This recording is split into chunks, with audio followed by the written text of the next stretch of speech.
Hola, bienvenidos una vez más a nuestra clase digital. El día de hoy vamos a tener como tema principal las características de los organismos consumidores en la cadena alimenticia.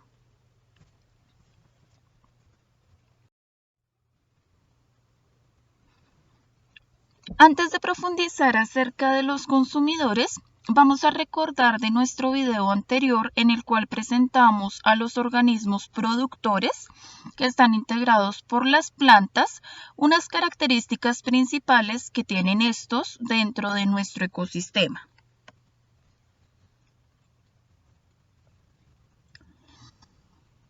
Lo primero que tenemos que tener claro es que las plantas, o también conocidos como productores, son organismos autótrofos, es decir, que tienen la capacidad de fabricar su propio alimento, esto gracias a la acción de la energía solar en un proceso conocido como fotosíntesis. Dentro de las cadenas alimenticias, los organismos productores son la base de alimentación para los demás seres vivos, debido a que con ellos se inicia el proceso de nutrición de otras especies o animales que van a ocupar roles como herbívoros, carnívoros, omnívoros. Sin los productores en un ecosistema, la demás parte de vida no sería posible. También es importante resaltar que el estudio de las plantas se realiza a partir de una ciencia especializada conocida como botánica, en la cual, como lo mencionaba anteriormente, estudia las estructuras de las plantas, su forma, su tamaño, pero también las han clasificado para facilitar su estudio. En nuestra sección anterior veíamos dos clasificaciones importantes. La primera era según su grado de evolución, en donde íbamos a tener a las plantas briófitas y a las traqueófitas. Recordando entonces que las plantas briófitas son aquellas plantas de menor tamaño, menos evolucionadas y que no poseen ni xilema ni floema. Por otra parte, las traqueófitas iban a ser plantas más evolucionadas, con estructuras más complejas, un mayor tamaño y con la presencia de xilema y de floema. En una segunda clasificación íbamos a tener en cuenta la presencia o ausencia de flores y frutos. Entonces teníamos a las plantas angiospermas como aquellas más biodiversas, con gran variedad de flores y de frutos y que pueden estar en diferentes medios de nuestro planeta, y las íbamos a diferenciar de las gimnospermas, que como los pinos no poseen flores y no tienen un fruto comestible o carnoso. Ya con la aclaración y el recorderis acerca de los organismos productores o de los vegetales, vamos a profundizar en los organismos consumidores. Así que vamos a saber un poco más acerca de ellos. Lo primero es que los organismos consumidores son heterótrofos, es decir, que a diferencia de los productores, estos no pueden fabricar su propio alimento, sino que necesitan de otra fuente o nutrirse de otro ser vivo. Según su preferencia o dieta alimenticia, vamos a tener tres grupos principales dentro de los consumidores. Entonces, vamos a tener en primer lugar a los herbívoros, que se alimentan de productores y de sus diferentes partes, sean hojas, frutos, tallos, entre otras partes de las plantas. A estos, recordemos, los vamos a denominar como herbívoros. Vamos a tener en un segundo grupo a aquellos consumidores cuya preferencia alimenticia es el consumo de carne y por lo cual van a recibir como nombre carnívoros.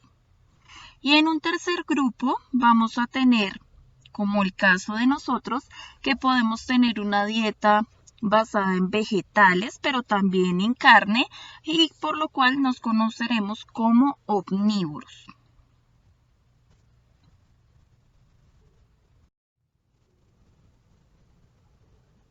Vamos a profundizar, por tanto, en las características principales de cada uno de estos grupos, iniciando entonces con los herbívoros. Los herbívoros dentro de una cadena alimenticia también son conocidos como consumidores primarios debido a que son los primeros que se alimentan de los productores. Como lo mencionábamos anteriormente, su dieta está basada en diferentes partes de los vegetales, como frutas, hojas, entre otros. Los herbívoros, para poder digerir o procesar una sustancia que está en todo vegetal llamada celulosa, que es una capa muy fuerte que tienen los vegetales y que solo puede ser degradada por los animales herbívoros, tienen un sistema digestivo que es un poco más largo y que lleva a cabo procesos de regurgitación o de una digestión larga con la ayuda de microorganismos que van a facilitar la descomposición de la celulosa para que así los animales herbívoros puedan aprovechar todos los nutrientes de las plantas. Como ejemplos, entonces tenemos al koala y tenemos a las vacas.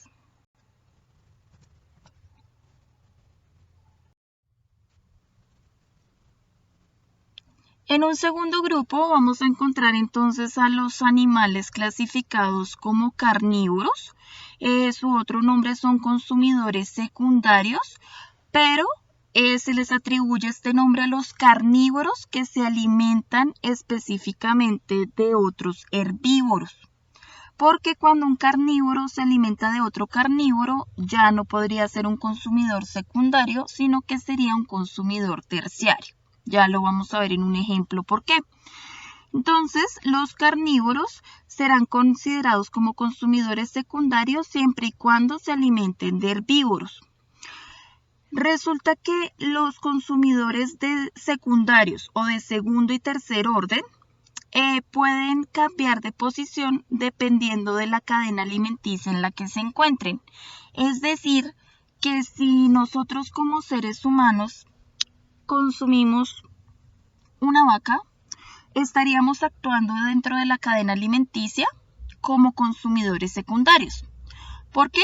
Porque la vaquita se alimenta de la planta, ella sería el consumidor primario y yo al alimentarme de la vaquita ya sería el consumidor secundario. Sin embargo, cuando yo me alimento, digamos, de otro animal que también tiene una dieta carnívora, un ejemplo, las serpientes. Ustedes saben que hay muchos países, especialmente en el orientales, que consumen serpiente. Entonces, en la cadena alimenticia, yo ya no sería un consumidor secundario, sino que sería un consumidor terciario. ¿Por qué? Porque me estoy alimentando de una serpiente que a su vez es carnívora y ella se alimenta de ratones y el ratón puede alimentarse de vegetales. En ese orden de ideas, el ratón sería el consumidor primario, la serpiente que se come al ratón sería el consumidor secundario y yo que me estoy consumiendo la serpiente, la cual ya se ha comido al ratón, entonces sería el consumidor terciario. Por eso es importante aclarar que los consumidores secundarios y los consumidores terciarios pueden cambiar de orden o de posición dependiendo de la cadena alimenticia en la que se encuentren.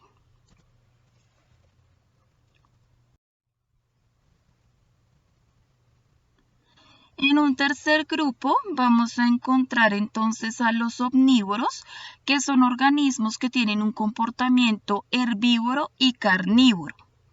Los omnívoros y los carnívoros, según el organismo del cual se alimenten en una cadena alimenticia, como lo mencionábamos en el ejemplo anterior, puede pertenecer al grupo de los consumidores terciarios, siempre y cuando estos consumidores se alimenten de otros carnívoros. Como ejemplos de animales omnívoros vamos a encontrar entonces al puercoespín, al oso grizzly, a la tortuga, al avestruz, al mono y al cerdo. principalmente, porque tienen la capacidad de alimentarse de fuentes vegetales, pero también de algunos organismos diferentes a los productores, que son otros consumidores.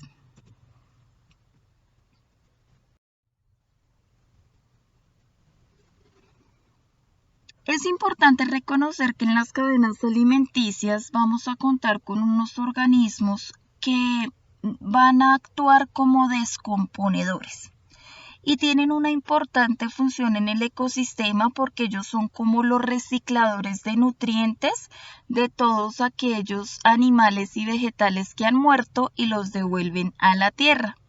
Si no existieran los descomponedores, simplemente se perderían muchos nutrientes y además tendríamos una alta contaminación debido a que no podrían descomponer o desintegrar las partículas de organismos tanto vegetales como animales muertos. Entonces, la principal característica de los descomponedores es transformar los organismos muertos y las sustancias de desecho en nutrientes que van a ser aprovechables principalmente para las plantas. Dentro del grupo de los descomponedores se destacan entonces las bacterias y los hongos.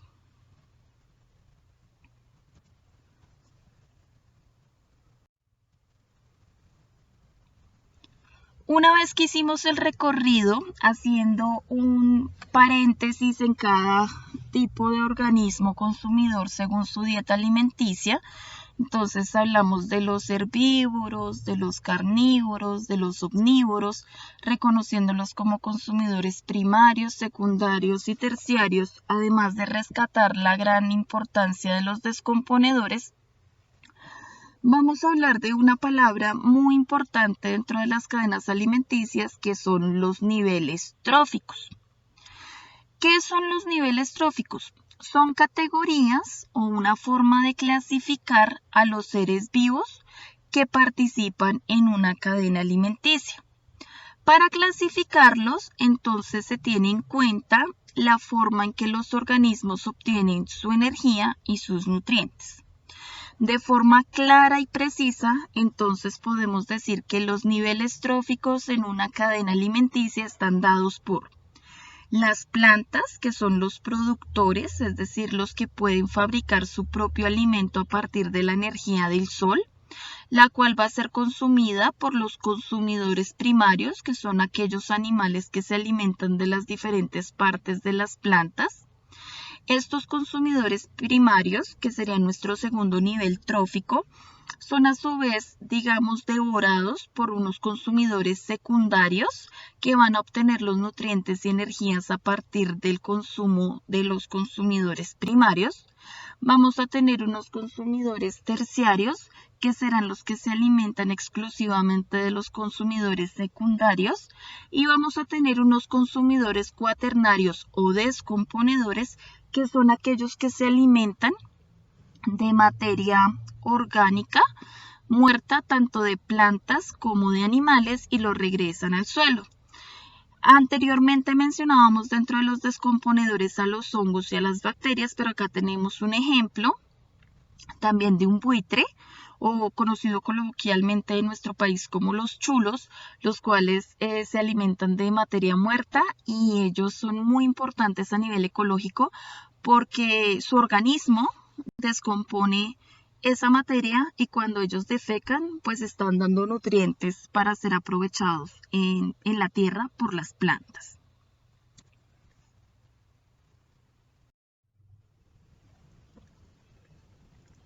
En conclusión, con los temas que hemos visto hasta el momento, entonces podemos aclarar que la cadena alimenticia es una representación en la cual nos presentan el flujo de energía y de nutrientes que ocurre de un organismo a otro gracias al proceso de nutrición.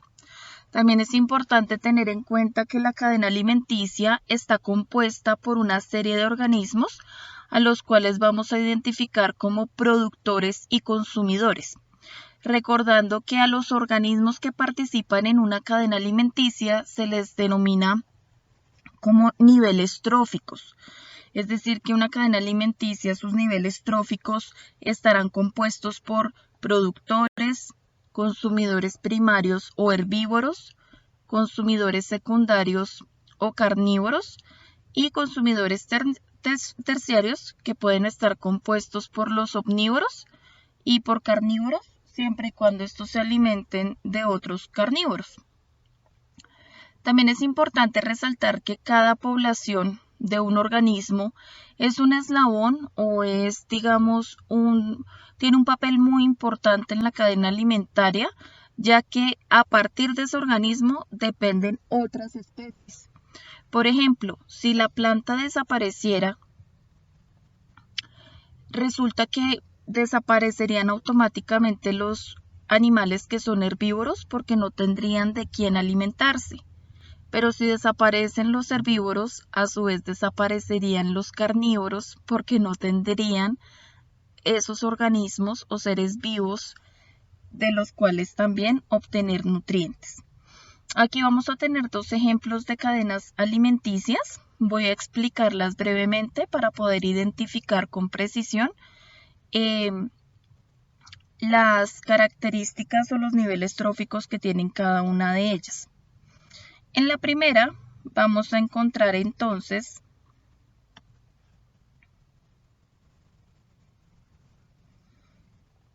una composición de dos cadenas alimenticias unidas. La primera está dada por la planta, el ratón, la serpiente y el águila. Y la segunda cadena alimenticia que podemos destacar de acá es la que está compuesta por la planta, el ratón y el águila. Aquí vamos a identificar a la planta como nuestro organismo productor, el cual va a ser consumido, en este caso por el ratón, que actuará como herbívoro al consumir cualquier parte de la planta. El ratón, al consumir directamente a un productor, va a ser reconocido como el consumidor primario. Sin embargo, el ratón puede ser devorado por las especies diferentes de serpientes, las cuales, al ser las segundas en el camino hacia el consumo de las plantas o productores, va a ser reconocida como consumidor secundario, porque se ha comido al ratón y el ratón era el consumidor primario porque se alimentaba directamente de un productor. Pero al igual que la suerte del ratón, la serpiente tiene un depredador que es el águila. Y en esta cadena alimenticia, el águila que se está nutriendo de un consumidor secundario, entonces será reconocido como un consumidor terciario. Recopilando la información de esta primera cadena alimenticia, tenemos entonces, productor es consumido por el ratón, quien será el consumidor primario. Pero el ratón será consumido por la serpiente, que jugará el papel de consumidor secundario. Finalmente, la serpiente será devorada por el águila, que corresponderá al consumidor terciario. Ahora veamos el ejemplo en el cual teníamos a la planta, el ratón y el águila. La planta, nuevamente, sigue siendo la productora por su capacidad de fotosíntesis y va a ser devorada por el ratón, que continuará con su papel de consumidor primario. Sin embargo, en este caso, quien se va a devorar al ratón será el águila, por lo cual ésta jugará el papel de consumidor secundario y no de consumidor terciario, como cuando contemplábamos la idea de que ésta se alimentara de la serpiente. Por eso, el águila va a ser un claro ejemplo de cómo un consumidor puede ser secundario o terciario dependiendo de la cadena alimenticia en la que se encuentre. Por último, tenemos entonces esta cadena que nos muestra un productor, nuevamente una planta, de la cual va a obtener sus nutrientes una mariposa. La mariposa será la base de alimentación del sapo y el sapo será consumido por la serpiente. En ese orden de ideas, la mariposa será la consumidora primaria porque se alimenta directamente de un productor. El sapo que se consume a un herbívoro será el consumidor secundario y en este caso la serpiente que se consume al sapo jugará el papel de consumidor terciario. Espero que haya sido clara la presentación acerca de las características principales de los organismos consumidores en la cadena alimenticia y cómo son sus niveles tróficos o formas de organización dentro de la misma. Por último, unas recomendaciones claves es tomar nota del video de clase, repasar los temas vistos hasta la fecha, ya que en cualquier momento se puede aplicar un quiz, y resolver en las fechas indicadas el taller propuesto referente a este tema. No siendo más las recomendaciones, gracias por su atención y que tengan un excelente día.